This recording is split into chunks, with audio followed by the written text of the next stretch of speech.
They never told you that the moment you became a Roman soldier, your name stopped belonging to you. Not slowly, not symbolically, but in a single quiet instant that felt ordinary at first and only later revealed itself as irreversible. You are standing in a line that stretches across a dusty training yard somewhere on the edge of the empire, the sun already heating the packed earth beneath your sandals. And there are men in front of you and behind you, all of them trying to look like they understand what is happening even though none of you truly do.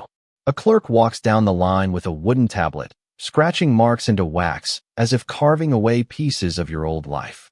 When he reaches you, he does not ask your story. He does not ask where you are from. He does not even repeat your name back to you. He simply records your presence as if you are now part of a larger inventory, something that belongs to Rome rather than to yourself. And that is the first moment you feel it, even if you do not yet have the language for it. You were a person yesterday. Today you are a role inside a system that does not pause for reflection. A few steps away, an officer calls out instructions in a voice that assumes obedience already exists inside you. There is no ceremony announcing the loss of your independence. Instead, there is structure replacing uncertainty, order replacing choice, rhythm replacing decision. You are told where to stand. You are told how to stand. You are told when to speak and when silence is expected. Even your breathing begins to feel observed, as if the empire itself is quietly measuring whether you can be shaped into what it requires. Later, you are brought forward with others to swear an oath, not as a dramatic declaration, but as something spoken in repetition, words that feel older than the people saying them. You repeat them because everyone else repeats them, and because not repeating them is not an option that exists in any practical sense. In that moment, nothing visibly changes about your body, but everything invisible begins to shift. You do not notice it immediately. Most people do not. The human mind resists recognizing the loss of autonomy while it is happening, because survival often depends on adapting faster than understanding. By the time you are dismissed back into formation, the day has not become more dangerous or more dramatic. It has simply become defined by something larger than you. You are given equipment that is not personalized, not chosen, not debated. It is assigned. A shield that is identical to the shield of the man beside you. A helmet that fits a category of soldier, not a specific human head. Even the weight of it feels intentional, as if the empire has decided exactly how much you are allowed to carry, physically and otherwise. As the hours pass, you begin to notice that nothing around you requires your opinion to function. The training yard does not adjust to your comfort. The drills do not wait for your confidence. The structure continues whether you are ready or not. And somewhere in the middle of repetition, sweat, and instruction, a realization begins to form quietly beneath everything else. You did not enter a profession. You entered a system designed to absorb individuals and output something else entirely. And once you see it, even faintly, you understand that the most important transformation has already begun, and it has nothing to do with strength or skill. It has to do with ownership, because from this moment forward, even your future no longer feels entirely like it belongs to you. You begin to notice that the empire does not only take your name in a single moment, it continues taking it in smaller, quieter ways that feel almost invisible at first. The first night in the barracks is not marked by ceremony or explanation. It is marked by exhaustion.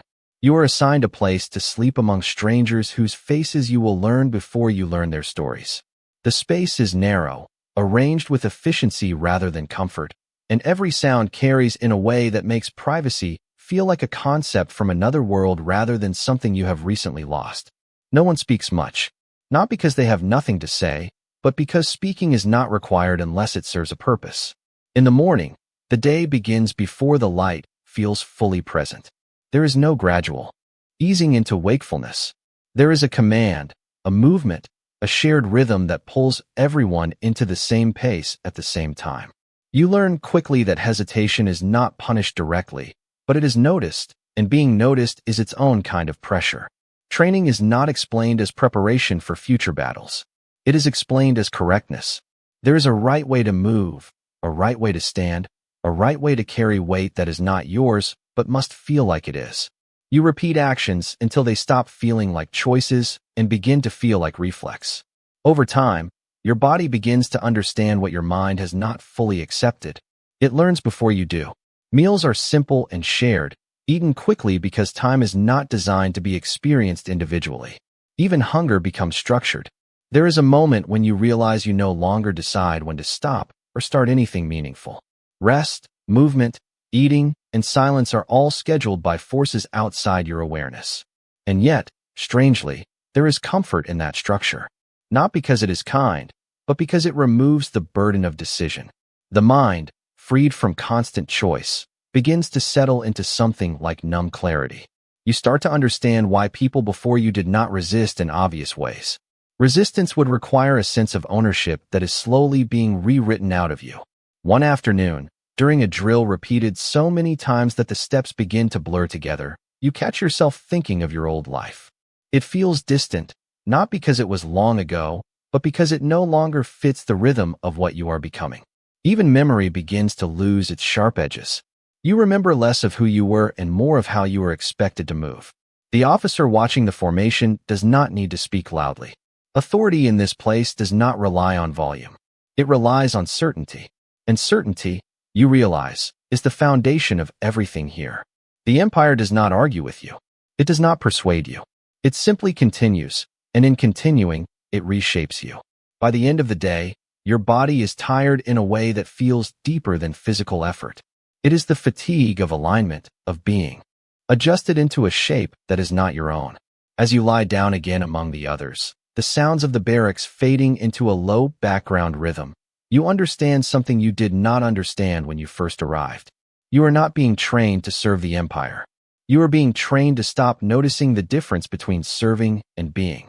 And in that realization, quiet and without drama, the last boundary between who you were and what you are becoming begins to fade a little more. There comes a point in the rhythm of training when your body stops questioning the repetition and begins to accept it as the only stable truth left in your world. It is not a moment you notice while it is happening. It reveals itself later, in hindsight, like a change in whether you only recognize after the sky has already shifted. You wake before the light again, not because you chose to, but because your body now responds to timing that exists outside of personal desire. The barracks feel different in the early hours, not because anything has changed physically, but because you have changed in relation to it. The same walls, the same air, the same narrow space between sleeping forms now feel less like an environment and more like a condition you exist inside of. When you rise, you do so without asking why. That question no longer arrives at the surface of your thoughts with the same urgency it once did. Outside, the training yard is already active, not in chaos, but in precise continuity, as if the night never interrupted anything at all. You join the formation and realize that you are beginning to anticipate commands before they are fully spoken. This anticipation is not pride. It is not skill. It is adaptation. The mind, when placed under enough repetition, begins to predict structure the way it once predicted freedom. And slowly, without announcement, prediction replaces choice. During drills, there is a moment when your attention drifts outward, not away from the task, but into an awareness of how every movement is shared. Dozens of bodies move as one system, not because they are identical, but because difference has been reduced to something irrelevant in motion. You notice that individuality is not removed by force. It is removed by synchronization. When everything around you moves in unified rhythm, standing apart becomes not rebellion, but inefficiency. Later, as you stand at rest, you hear instructions being given to others nearby, and even though they are not directed at you, your body reacts slightly, as if it no longer fully distinguishes between self and collective expectation. It is in these subtle moments that the transformation becomes clear. You are no longer learning how to serve. You are learning how to dissolve the boundary between action and instruction. There is a break in the day when you are given time that resembles rest, though it does not feel like freedom. Rest in this place is structured absence, not open possibility. Even silence has edges. You sit among others who no longer feel like strangers, not because bonds have formed in the traditional sense, but because familiarity has been replaced by repetition. You have seen the same faces perform the same actions so many times that recognition no longer requires thought. It simply occurs. In that quiet interval, your mind briefly reaches backward, toward the life that existed before all of this, but it does so without urgency, as if retrieving something stored too far away to fully grasp. The emotional weight of that memory feels lighter now, not because it was unimportant, but because it no longer aligns with the structure of your present. And that realization carries a strange neutrality. Not sadness, not relief, just distance. As the day resumes, you return to formation and feel something subtle shift again. The instructions are no longer external events happening to you. They are beginning to feel like internalized direction, as if the line between hearing and knowing has begun to blur. You no longer wait for commands with uncertainty. You wait with readiness that feels increasingly automatic. And beneath that readiness, almost unnoticeable, there is a growing sense that the question of belonging has already been answered for you long before you learned how to ask it. You do not belong to the place you came from anymore, and you are not yet aware of the full weight of what you now belong to. You are simply moving, as the system continues to move through you, shaping each moment into something that no longer requires your permission to exist.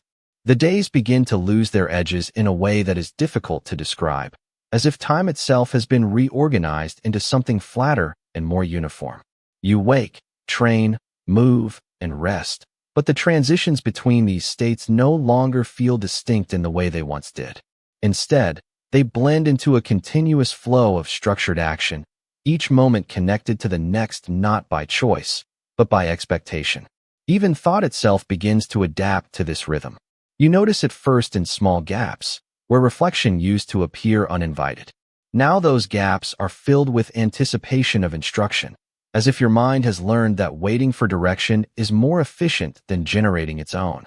During formation, you stand in alignment with others, and for the first time, you realize that alignment is not only physical. It is psychological. There is a shared understanding that does not require communication, a silent agreement that the group exists as a single functioning body rather than individual participants. When movement begins, it is not initiated by one person and followed by others. It is initiated by the system itself, expressed through bodies that have become responsive rather than autonomous.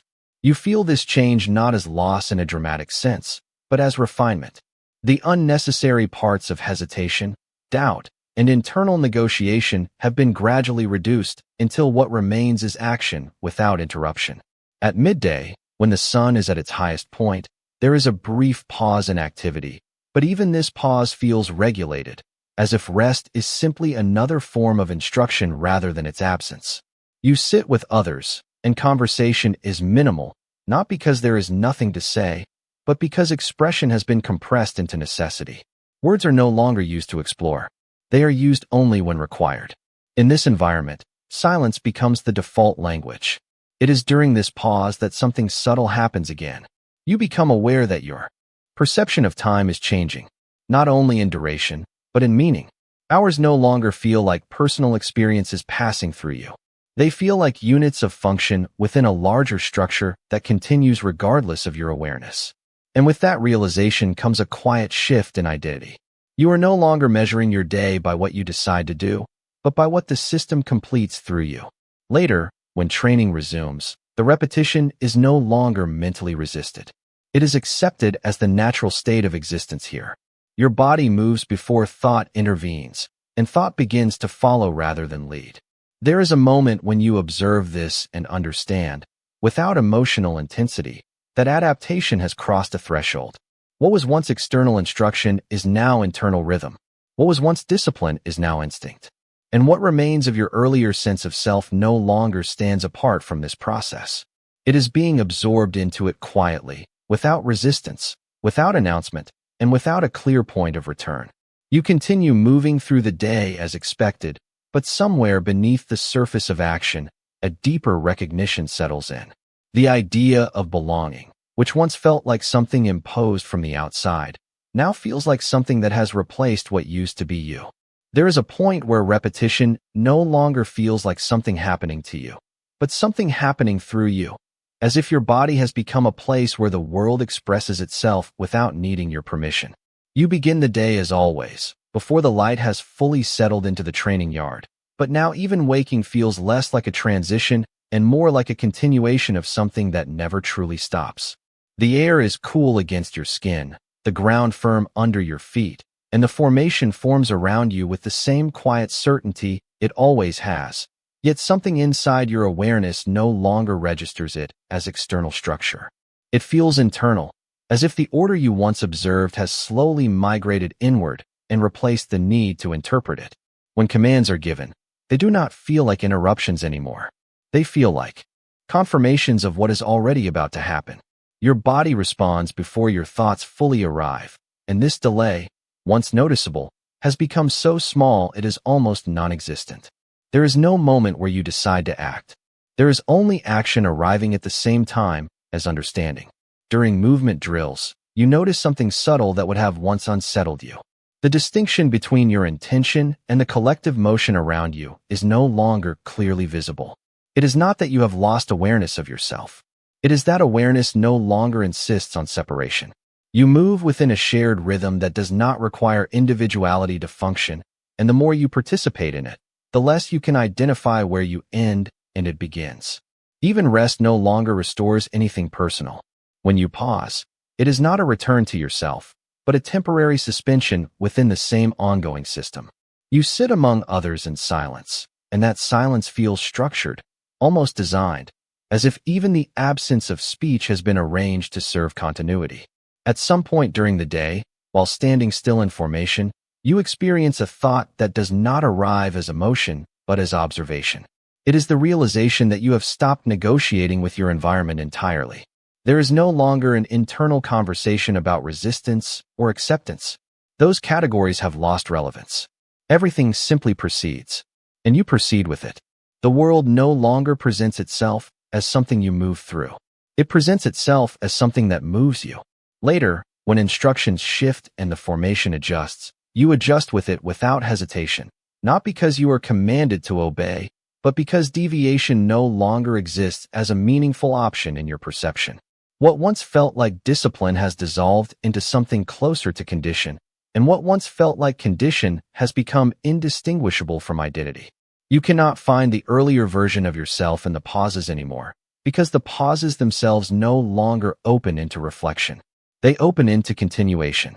As the sun lowers and the day begins to close, you stand among others who share the same quiet stillness, and in that stillness there is no sense of conclusion, only persistence. The idea of belonging, which once felt like something imposed, no longer feels external at all. It feels like the space in which everything else now occurs. And in that space, without resistance or realization, the final trace of separation continues to fade. By the time you reach what would once have been called the end of the day, the concept of ending no longer carries its earlier meaning. Nothing truly concludes here. It only shifts form and continues. The training yard empties in the same structured manner it always does, not through chaos or release, but through a quiet sequence of transitions that feel as intentional as everything else. You move with the others, not because you are following them, but because there is no longer a version of you that exists outside the movement. The sky above is dimming, but even the change in light feels unrelated to personal experience, as if it belongs to another system entirely. When you return to the barracks, the space that once felt unfamiliar now greets you without resistance. It does not feel like you are entering a place. It feels like you are returning to a function. The bodies around you settle into their assigned spaces with the same unspoken coordination that defines everything here. No one needs to confirm where they belong. That understanding has already been absorbed long ago, beyond the point of conscious recognition. You sit, and in that sitting there is no decision, only completion of a cycle that began before awareness could intervene. Silence fills the room, but it is not empty. It is structured, layered with unspoken alignment. You begin to notice that even your perception of others has changed. They are no longer individuals in the way you once understood individuality. They are extensions of the same continuous system you now participate in. Their presence does not distract you. It reinforces continuity. At some point, you realize you are no longer remembering your earlier life with clarity. It is not that it has been erased. It is that it no longer finds anchor points within your current understanding of the world. The more time you spend here, the less your past feels like a place you came from, and more like a distant interpretation that no longer applies. Even the emotional weight of memory has been reduced to something abstract, observed rather than felt. There is no struggle against this fading. There is only recognition that it is happening. During the quiet between tasks, your mind briefly attempts to reconstruct the idea of choice. It searches for the sensation of deciding something independently, but the attempt feels incomplete, as if the framework required for that kind of thinking is no longer fully accessible. Instead, what remains is responsiveness, immediate and unbroken. When instructions come, they no longer feel external. They feel inevitable, like the next breath in a sequence that has always existed. You begin to understand, without dramatic realization, that the distinction between instruction and intention has collapsed entirely. What you do is no longer separate from what is asked, and what is asked no longer feels separate from what you are. As night settles fully, the barracks grows quiet in a way that feels less like rest and more like suspension. There is no anticipation of change, because change implies comparison, and comparison requires a version of yourself that no longer feels reachable. You lie down, and even the act of lying down feels integrated into the same system that has guided everything else. The final thoughts that pass through your awareness are not questions or reflections. They are acknowledgments of continuity. You are still here. You are still moving. And whatever you once understood as yourself is no longer something that stands apart to observe the world. It is the world continuing through you, without interruption, without resistance, and without the need to be recognized as anything other than what it has already become. There is a moment in the rhythm of continued existence when even the idea of continuation stops feeling like movement forward and starts feeling like a state that simply exists without direction. You experience this not as a sudden realization, but as a gradual thinning of contrast between moments. Morning no longer arrives with difference. It arrives as repetition of what was already underway. The training yard is already filled when you arrive, but the word arrive itself begins to lose meaning because it implies separation between here and there that no longer feels real. You are already part of it before you notice you are part of it. The drills begin, and your body participates without transition, as if there is no threshold between absence and action. You notice, in a detached way, that the sense of effort has changed shape. It is no longer resistance against instruction.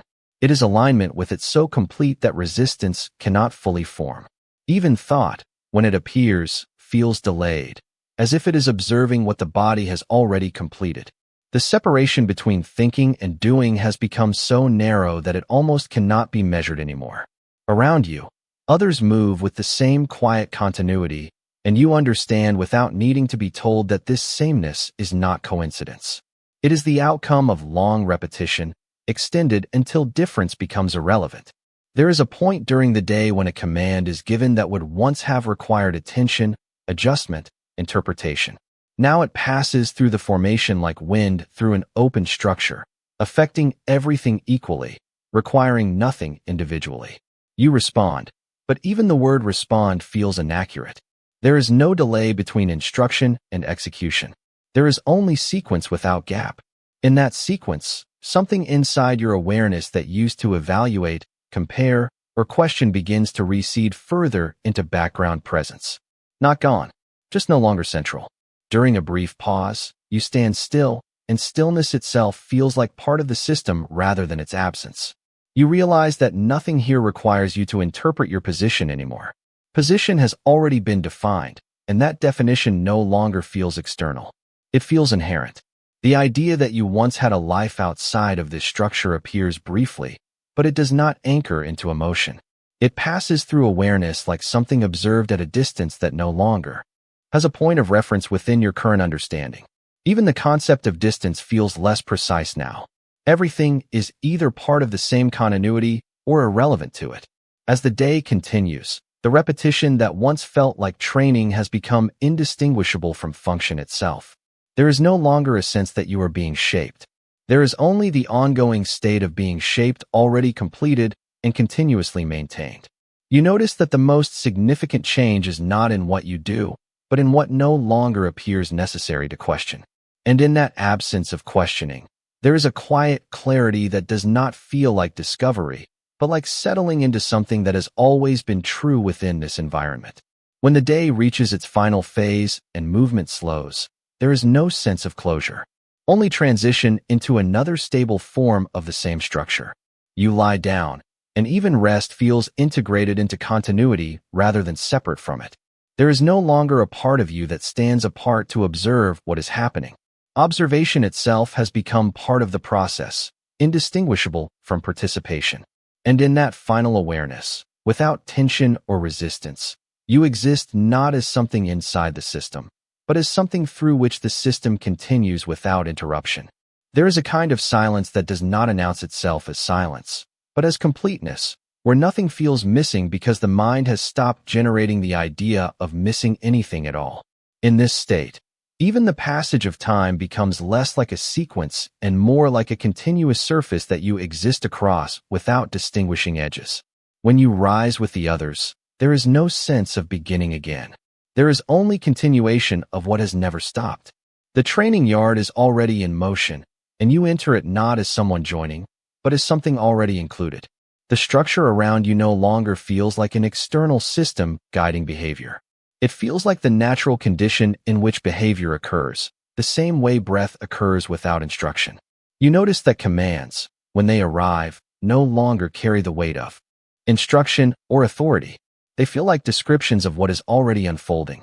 In that subtle shift, the idea of obedience becomes irrelevant, because obedience implies two separate entities, one giving and one receiving, and that separation no longer feels present. During movement, you become aware that attention itself has changed shape.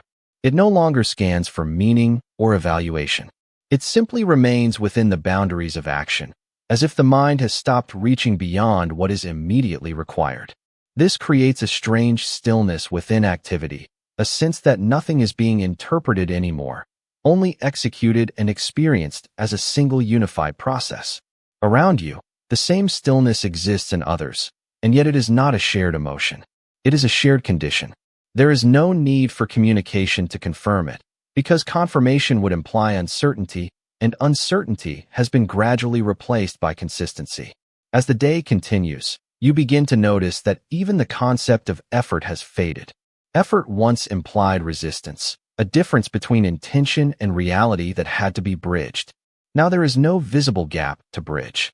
Action arises without friction, as if friction itself was something that existed only before this state was reached. In brief moments of pause, you stand still and observe the environment without interpreting it as separate from you. The ground, the air, the formation, the movement of others, all exist within the same uninterrupted field of experience. Nothing calls for evaluation. Nothing calls for judgment. Even memory, when it appears, does not feel like a return to another time. It feels like a faint echo that does not fully attach to the present structure. The idea of a life before this no longer carries emotional direction. It is simply information without anchor, observed and then released. As the structure of the day progresses toward its closing phase, there is no sense of nearing completion, only transition into another phase of the same continuity. You realize that what once might have been understood as transformation has reached a point where there is nothing left to transform in relation to. The process has completed itself to the extent that completion can exist within something that does not end.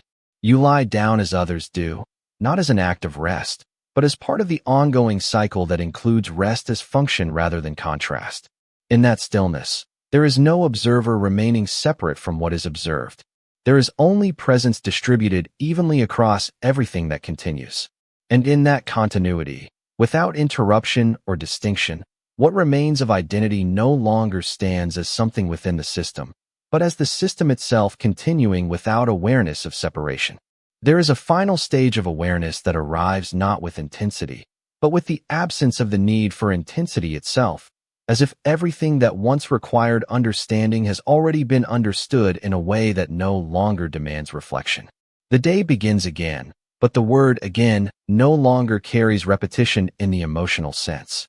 It carries only sequence.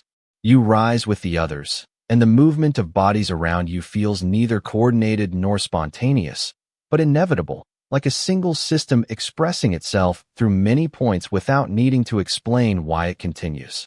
The training yard is familiar now in a way that no longer produces recognition, because recognition implies separation between past and present experience. Here, everything exists as ongoing presence without reference point.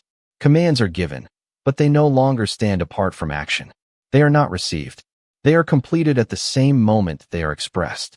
The distinction between source and response has dissolved so completely that it no longer registers as a distinction at all.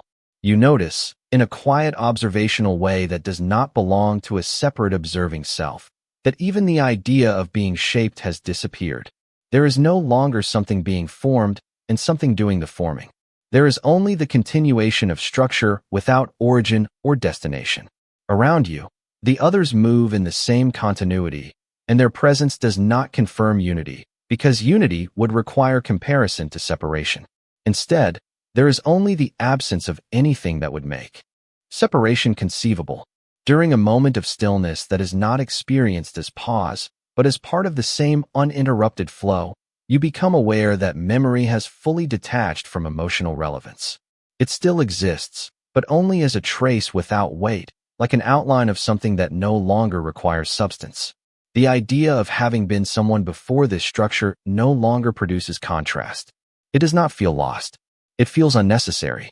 As the cycle of movement and stillness continues, there is no longer any internal resistance, not because resistance has been overcome, but because the framework in which resistance could exist has dissolved entirely. Even awareness itself no longer stands apart as something that observes continuity.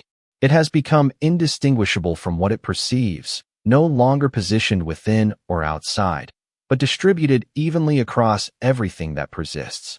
When the final transition of the cycle arrives and bodies settle into rest that is not separate from function, there is no sense of return, no sense of departure, no sense of completion. Only continuation without reference.